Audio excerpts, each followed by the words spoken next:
Hello everybody, welcome back to my channel. My name is Clotilda Anyeliransi dengan NPM 222011127. Saya dari kelas keperawatan 2022D. Nah, sekarang saya akan melakukan tutorial mengenai apa manfaat dari alat tes isi tas GCU.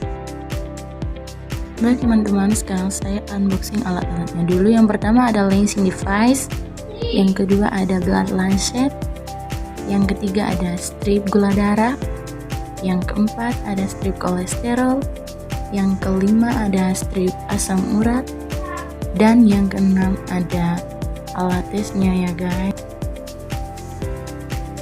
Oke teman-teman, apa sih manfaat dan tujuan mengecek gula darah?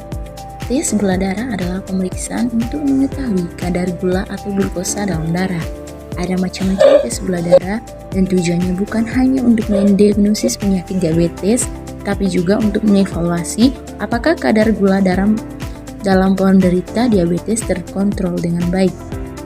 Yang kedua, apa manfaat kita mengecek kolesterol? Kadar kolesterol dalam darah yang melebihi normal. Kolesterol dalam darah diikat oleh protein dan membentuk lipoprotein. Ada dua jenis lipoprotein. Yang pertama, high density lipoprotein atau HDL yang dikenal sebagai kolesterol baik. Yang kedua ada low density lipoprotein atau LDL yang dikenal sebagai kolesterol jahat. LDL atau kolesterol jahat sebaiknya berada pada tingkat yang rendah atau dapat ditoleransi oleh tubuh, yaitu kurang dari 100 mg per desiliter darah.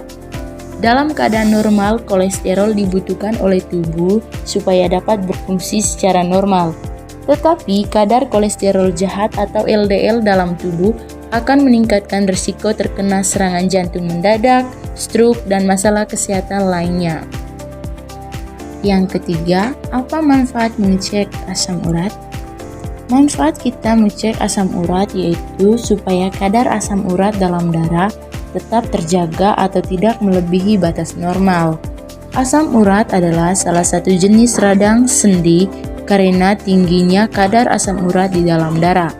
Salah satu manfaat asam urat yaitu sebagai antioksidan yang dapat mengurangi radikal bebas dalam tubuh. Namun sebaliknya, bila asam urat tinggi lebih dari 7 mg per desiliter, dapat menimbulkan beberapa masalah pada tubuh yang dapat dikenal sebagai tanda dan gejala seperti sendi mendadak terasa sakit, kesulitan berjalan akibat nyeri sendi yang hebat, terutama di malam hari, pembengkakan, kemerahan, dan adanya rasa panas. Nah teman-teman, jika kalian ingin kadar gula darah, kadar kolesterol, dan kadar asam urat kalian tetap terjaga atau tidak melebihi batas normal, kalian harus rutin mengecek di tenaga kesehatan ataupun tenaga medis.